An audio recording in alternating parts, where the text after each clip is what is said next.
Ganito nga pala ang eksena sa ating tattoo studio kapag ang mga client mo ay TikToker.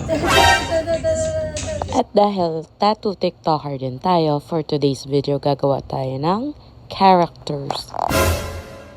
Isa rin palang female tattoo artist ang ating tatatuan for today and galing pa siyang Pampanga. Yes naman. Projoy! Projoy!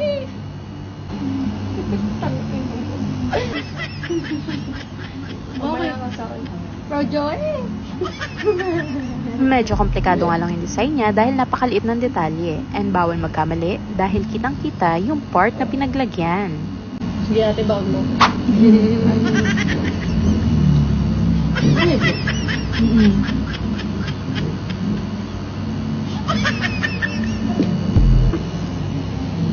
Sa Japanese. Chinese. Japanese. Japanese. Sa tattoo, hindi naman daw talaga masakit yung baon ng karayo. Ay, sakit na. Pinom ko na. Mas masakit pa nga daw yung punas ng tissue.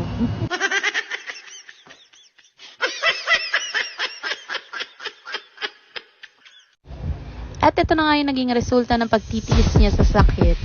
Oh, kalma. If you wanna shake, if you wanna